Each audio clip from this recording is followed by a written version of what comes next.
Saya terima nikah dan kawinnya Sabila Pangestu binti Rohmanto Pangestu dengan mas kawin seperangkat alat sholat dan perhiasan 50 gram dibayar tunai. Ucapan ijab kabul dari mulut seorang lelaki bertubuh tegap dan memakai pakaian pengantin warna putih itu terdengar begitu lantang dan lancar hanya dalam satu tarikan nafas. Menggema ke seluruh sudut masjid yang dijadikan tempat akad nikah. Semua yang menyaksikan acara sakral itu nampak lega. Namun ada beberapa yang menampilkan raut sedih. Tak terkecuali sang pengantin wanita, yang sedari tadi menunduk dengan kedua tangannya yang saling mengatup. Secara serempak semua orang yang ada di sana mengucapkan kata hamdalah. Mensyukuri proses ijab kabul berjalan dengan lancar.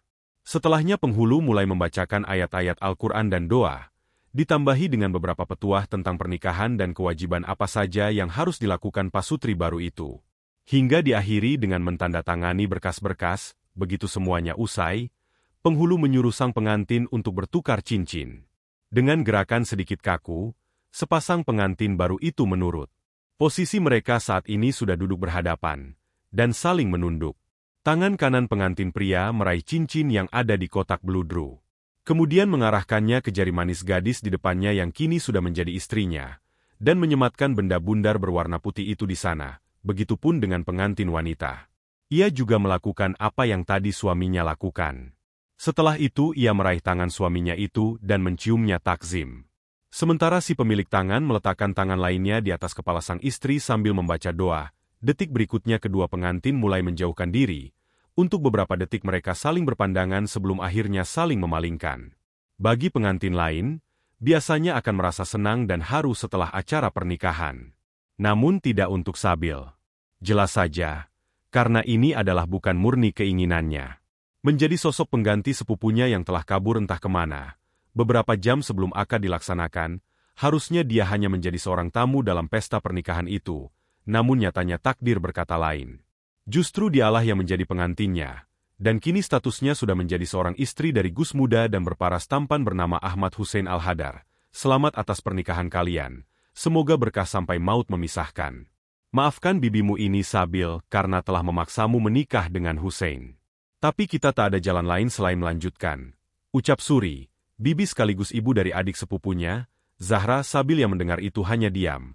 Raut wajahnya tak terbaca dan tatapannya lurus menatap wajah tua bibinya. Ingin protes pun rasanya percuma saja. Dia terlanjur menyetujui saran ayahnya yang memintanya untuk menolong keluarga bibinya. Semakin waktu berlalu, suasana pestanya semakin ramai. Banyak tamu yang datang dan memberi selamat pada Sabil dan Hussein. Meski sebagian dari mereka merasa heran karena pengantin wanitanya berbeda dengan yang ada di surat undangan, tak apa-apa. B. Semuanya juga sudah terlanjur terjadi, dan sekarang aku sudah menjadi istrinya Mas Hussein. Untung dia dan keluarganya tak marah saat tahu Zahra pergi, jadi bibi dan paman bisa tenang. Sekarang kita harus cari tahu di mana keberadaan Zahra. Ujar Sabil dengan suara yang tenang. Hussein dan kedua orang tuanya memang tak marah, hanya saja mereka sangat terkejut.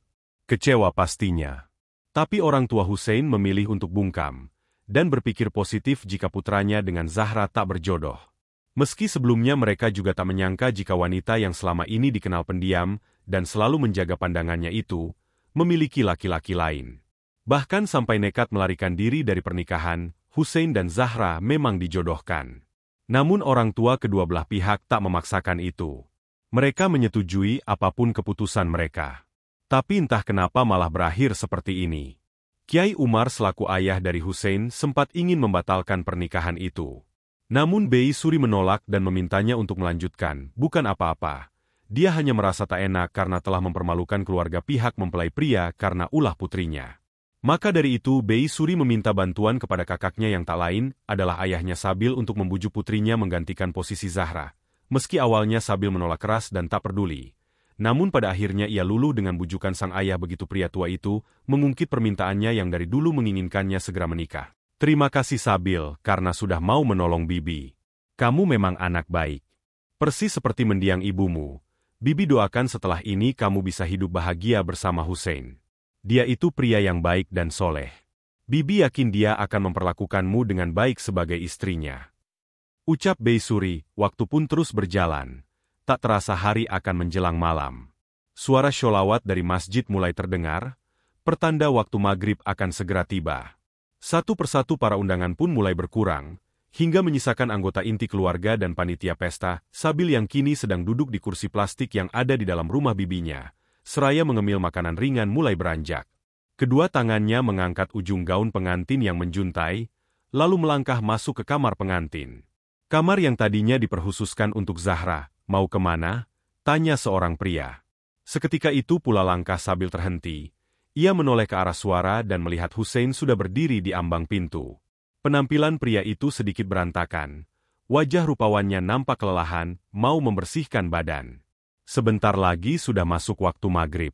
Mas Hussein juga harus segera mandi dan pergi ke masjid. Jawab Sabil. Hussein tak langsung merespon ucapan Sabil, namun ia berjalan mendekatinya. Aku bantu angkat gaunmu ya.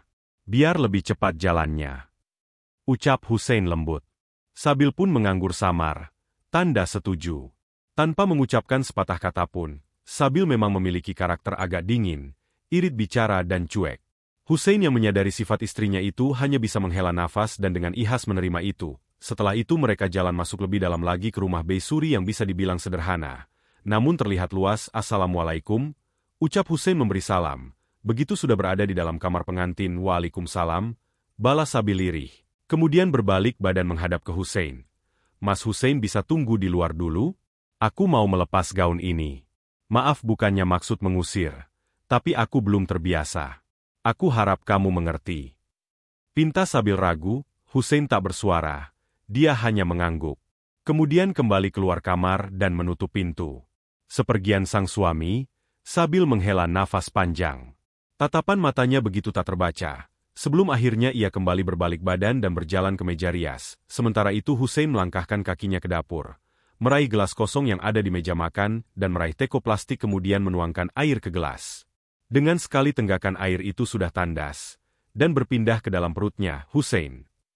Terdengar seorang laki-laki memanggil, membuat si pemilik nama menoleh. Ia langsung tersenyum hangat, saat melihat ayah mertuanya datang menghampiri ia. Yah, ada apa? Tanyanya. Begitu Rohmanto sudah berada di dekatnya. Kenapa kamu ada di sini? Kenapa tak masuk kamar? Sebentar lagi maghrib loh. Balas Rohmanto dengan pertanyaan. Di kamar ada Sabil sedang melepas gaunnya. Dia menyuruhku untuk menunggu di luar. Jawab Hussein. Rohmanto yang mendengar itu diam sejenak, kemudian menghela nafas. Sebelah tangannya menepuk pelan bahu tegap sang menantu, lalu mengusapnya perlahan. Kamu yang sabar ya, nak. Sabil bertingkah seperti itu karena belum terbiasa saja. Dia masih butuh waktu untuk beradaptasi. Terlebih kalian belum saling mengenal lebih jauh. Jadi ayah harap kamu bisa mengerti. Ucapnya hangat. Hussein yang mendengar itu tersenyum kecil dan menjawab. Iya aku paham. Aku juga tak merasa tersinggung sama sekali dengan sikapnya barusan. Insya Allah aku akan sabar menghadapi sifat dinginnya itu. Syukurlah kalau begitu. Ayah jadi sedikit lega. Semenjak ibunya meninggal dia memang menjadi pribadi yang dingin, dan selalu melakukan apapun seorang diri. Tapi percayalah, sebenarnya Sabil itu tipikal orang yang manja dan cerewet. Jelas Rohmanto. Hussein kembali tersenyum. Ia percaya dengan semua ucapan ayah mertuanya itu. Setelah ini rencanamu apa? Tanya Rohmanto, seraya menarik kursi makan dan duduk di sana. Begitupun dengan Hussein, yang juga ikut menarik kursi dan duduk di samping Rohmanto. Sebelum aku kembali ke Jakarta, Abi dan Umi memintaku untuk membawa Sabil ke pondok. Akan ada acara penyambutan kecil-kecilan di sana. Sekalian ingin memperkenalkannya ke seluruh santri. Hussein menjelaskan. Rohmanto yang mendengar itu manggut-manggut mengerti, lalu terdiam sejenak. Pandangannya begitu kosong, dan Hussein yang memang tengah menatap sang ayah mertua tentu menyadari itu. Ayah kenapa? Tanyanya khawatir. Rohmanto menggeleng seraya tersenyum, lalu menjawab. Tidak apa-apa, nak. Ya sudah kalau begitu, nanti kita berangkat bersama saja ke stasiunnya. Sejenak senyap, kedua pria berbeda generasi itu sama-sama bungkam dengan pikiran yang kemelut. Sama halnya dengan Rohmanto, Hussein sendiri pun tak menyangka akan berakhir menikahi wanita lain yang tak begitu ia kenal. Namun ia tak merasa menyesal sama sekali. Justru ia sangat bersyukur karena dengan terjadinya kejadian ini, Allah sedang menunjukkan siapa Zahra sebenarnya dan siapa jodohnya. Keduanya masih melamun. Hingga akhirnya mereka dikejutkan oleh suara Sabil. Mereka melihat gadis itu sudah berpakaian santai dengan jilbab instannya. Wajahnya pun sudah bebas dari make-up, yang menurut Hussein jauh lebih cantik. Mas Hussein. Ayah. Kalian di sini? Tanya Sabil. Iya. Kenapa? Apa ayah tidak boleh meminjam suamimu sebentar aja? Ujar Rohmanto sambil berpura-pura kesal. Ayah kenapa sih? Protes Sabil. Seraya memajukan bibirnya, Hussein yang melihat itu nampak menahan senyum. Ia merasa gemas dengan wajah istrinya itu. Kamu sudah selesai mandi? Tanyanya kemudian, membuat Sabil beralih menatapnya. Sudah. Mas Hussein juga sana cepat mandi. Sudah hampir masuk waktu maghrib. Jangan sampai terlambat berangkat ke masjid. Jawab Sabil datar. Hussein mengangguk patuh. Ia pun berpamitan pada ayah mertuanya dan berlalu pergi menuju kamar. Ayah juga jangan sampai terlambat ke masjid. Sebentar lagi adzan. Aku mau membantu Mas Hussein dulu. Titah Sabil pada ayahnya. Kemudian berbalik badan untuk menyusul langkah suaminya, sedangkan Rohmanto yang melihat itu tersenyum senang. Meskipun awalnya Sabil menolak pernikahan ini, tapi pada akhirnya setuju. Bahkan dia sudah tahu dengan tugasnya.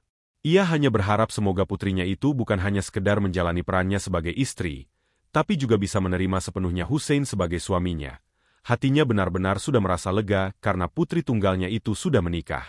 Maka tugas dari mendiang istrinya pun sudah tuntas. Sekarang kamu bisa beristirahat dengan tenang. Laila, karena putri kita sudah ada yang menjaga, sementara itu di dalam kamar Mas Hussein. Kopermu di mana? Biar aku siapkan pakaian sholatmu nanti. Tanya Sabil begitu tiba di kamar. Seraya mengekor langkah Hussein dari belakang, Hussein yang mendengar itu mendadak menghentikan langkahnya. Membuat Sabil yang ada di belakangnya spontan berhenti. Hampir saja ia menubruk tubuh tegap itu. Jika ia tak pandai menahan diri, sepertinya masih di bagasi mobil. Sebentar aku telpon supir dulu. Jawabnya. Kemudian mulai merogoh kantong celananya dan mulai menelpon. Assalamualaikum. Mang Asep ada di mana? Tanya Hussein pada orang di seberang telpon. Waalaikumsalam. Mamang sudah pulang dan sekarang sedang bersiap berangkat ke masjid. Jawab Mang Asep santai. Loh kok sudah pulang? Mang? Tanya Hussein agak terkejut, kan sore tadi Aden sendiri yang menyuruh Mamang mengantar bapak dan ibu pulang. Kata Aden juga Mamang tak perlu kembali ke sana lagi. Ya sudah Mamang langsung pulang ke rumah. Jelas Mang Asep yakin, mendengar itu Hussein langsung menepuk jidatnya sambil mendesis. Membuat Sabil yang memang tengah memperhatikannya mengernyit heran. Ada apa ya? Den? Tanya Mang Asep bingung, sepertinya koperku tertinggal di mobil. Mang. Jawab Hussein singkat, astagfirullah. Terus bagaimana? Den? Mang Asep menjadi panik setelah mendengar ucapan Hussein. Ia sendiri pun lupa dengan hal itu. Terlalu antusiasnya atas pernikahan majikannya yang selama ini selalu menyendiri, sampai lupa dengan perlengkapan yang sudah disiapkan. Iya, Mang. Aku mau mandi tapi tak ada baju ganti. Itu pun baru ingat setelah Sabil bertanya keberadaan koperku. Jawab Hussein, ya sudah, Den. Mamang kesana sekarang. Kemungkinan 1 jam lagi sampai. Maaf ya, Den. Mamang juga lupa karena terlalu antusias dengan pernikahan Aden. Ujar Mang Asep, memangnya tak apa-apa. Mang? Duh, malah jadi merepotkan Mamang. Ujar Hussein tak enak. Seraya menoleh menghadap ke arah Sabil yang masih setia memperhatikannya. Iya. Tidak apa-apa, Den. Toh jaraknya juga tak terlalu jauh. Mudah-mudahan saja jalanan tidak macet. Jawab Mang Asep meyakinkan, iya, Mang. Hati-hati di jalan. Tak perlu mengebut, dibawa santai saja. Makasih ya, Mang. Assalamualaikum. Setelah itu panggilan berakhir, dan Hussein menatap sepenuhnya pada Sabil. Sebentar lagi Mang Asep akan kesini membawakan koperku. Aku tinggal mandi dulu ya. Handuk bekas kamu mana? Ujar Hussein, Sabil terkejut mendengarnya. Mas Hussein mau pakai handuk bekasku? Tanyanya kemudian, Hussein mengangguk. Tak apa-apa kan? Tanyanya santai, Sabil mengangguk samar. Ada di dalam kamar mandi. Aku gantung di belakang pintu. Jawabnya kemudian, Hussein tak lagi bersuara. Pria itu langsung melangkah pergi masuk kamar mandi setelah sebelumnya menaruh ponsel dan dompetnya di atas meja rias. Meninggalkan Sabil yang memandang kepergiannya dengan wajah datar. Selama menunggu suaminya selesai mandi dan Mang Asep datang, Sabil memilih untuk duduk di sisi ranjang sambil bermain ponsel. Mengecek sosial medianya yang sangat jarang ia buka. Sabil tiba-tiba tercengang saat melihat beranda akun sosial medianya sudah dipenuhi oleh postingan para sahabatnya yang mengucapkan selamat atas pernikahannya. Semenjak pindah ke kampung halamannya, Sabil memang jarang bermain sosmed. Jangankan bermain, menyentuhnya saja hampir tidak pernah. Hal itu karena dirinya sibuk membantu usaha nenek dan ayahnya untuk menjual ikan basah. Selain itu, Sabil juga memang sudah bekerja di salah satu warung makan yang ada di tepian pantai. Meski sistem kerjanya masih serabutan dengan upah yang hanya cukup untuk keperluannya saja, tapi ia tetap menikmatinya, sambil mengabaikan semua postingan tersebut, juga beberapa pesan yang menumpuk. Ia memilih untuk menonton video-video singkat yang ada di akun Instagramnya. Lalu ia akan memberikan tanda jempol jika menurutnya menarik, waktu pun terus berlalu, hingga mendekati setengah jam. Namun Hussein belum juga keluar dari kamar mandi. Sabil tak tahu hal apa saja yang suaminya lakukan di sana, dan dia juga tak peduli. Tak lama setelah itu adzan maghrib pun terdengar, membuat Sabil berhenti bermain ponsel, bersamaan dengan itu terdengar suara ketukan dari arah pintu. Sabil langsung menaruh ponselnya ke kasur lalu beranjak cepat untuk membuka pintu. Ia melihat seorang pria setengah baya berbadan agak gemuk dan memakai pakaian serba hitam di depan pintu. Seraya tangannya menteng-teng koper kecil, "Mang Asep ya?" tebak Sabil, dan dapat balasan anggukan dari si pemilik nama, "Maaf, Non. Saya disuruh Aden Hussein untuk mengantar kopernya." Ucapnya, "Oh iya. Terima kasih, Mang," balas Sabil, lalu meraih gagang koper tersebut dan membawanya masuk. "Kalau begitu saya langsung permisi, Non." "Assalamualaikum," pamitnya, seraya menunduk hormat. "Tunggu dulu, Mang," cegah Sabil, membuat Mang Asep berhenti dan kembali menatapnya. "Iya, ada apa?" tanya Mang Asep bingung. "Mamang sudah sholat maghrib belum?" tanya Sabil. Seraya dibalas oleh gelengan Mang Asep, "Bawa sarung tidak?" "Mang?" tanya Sabil lagi. "Bawa, Non," jawab Mang Asep singkat. "Mamang tunggu dulu di depan. Nanti bisa berangkat bareng Mas Hussein dan ayahku ke masjid." Titah Sabil seraya mengembangkan senyum manisnya. Mang Asep mengangguk patuh, karena sejak awal berangkat dia ada niatan untuk menumpang sholat di sana. Setelah kepergian Mang Asep, Sabil kembali menutup pintunya, menarik koper suaminya itu ke kamar, dan membawanya ke sudut ruangan. Jemarinya membuka resleting koper tersebut, dan mulai memilih pakaian apa yang nanti suaminya kenakan. Sabil hanya mengambil baju koko, sarung, peci dan sajadah saja. Untuk pakaian dalamnya dia belum berani, biar nanti suaminya sendiri yang pilih. Setelah itu ia kembali menutupnya, dan berjalan ke ranjang. Meletakkan pakaian yang tadi ia pilih di sana, sementara dia sendiri juga bersiap-siap dengan alat sholatnya. Beberapa saat setelahnya pintu kamar mandi terbuka, dan menampilkan sosok Hussein yang hanya memakai handuk sebatas pinggangnya saja. Rambut dan badannya terlihat masih basah, bahkan tetesannya nampak begitu jelas. Sabil yang kala itu sudah memakai mukenanya dan duduk di atas sajadah, melihat tubuh telanjang suaminya langsung memalingkan wajahnya. Jantungnya berdetak tak karuan begitu menyadari betapa sempurnanya ciptaan Tuhan yang ada di hadapannya. "Astagfirullah," lirihnya menyebut, seraya memejamkan kedua matanya rapat-rapat, sedangkan Hussein sendiri tak menyadari dengan tingkah istrinya itu. Pria itu tersenyum lega begitu melihat kopernya sudah sampai. Lalu pandangannya beralih ke arah Sabil yang sudah duduk manis di atas sajadah lengkap dengan memakai mukenanya. Lagi-lagi senyuman menawannya terbit kala menyadari istrinya sudah menyiapkan pakaiannya. Dengan santainya pria itu berjalan ke ranjang dan mengambilnya. "Kamu sudah wudu?" tanya Hussein, setelah selesai memakai pakaiannya dan kini sedang menata rambutnya di depan cermin meja rias. "Belum, Mas," jawab Sabil gagap. Hussein tak langsung menyahut, ia memasang pecinya di kepala kemudian jalan mendekati Sabil. "Aku pergi ke masjid dulu," pamitnya, lalu mengulurkan tangannya ke hadapan Sabil. Sabil menyambutnya, dan mencium takzim punggung tangannya. Keduanya pun bertukar salam. Hussein berlalu dari kamar. Setelah mendengar suara pintu kamar tertutup, Sabil langsung mengambil nafas panjang. Kedua tangannya menyentuh pipinya yang terasa panas. "Sepertinya mulai detik ini hidupku tak akan tenang," lirihnya. Tanpa dia sadari bahwa wajahnya tengah merona, dari kisah ini kita bisa belajar bahwa manusia hanya bisa berencana.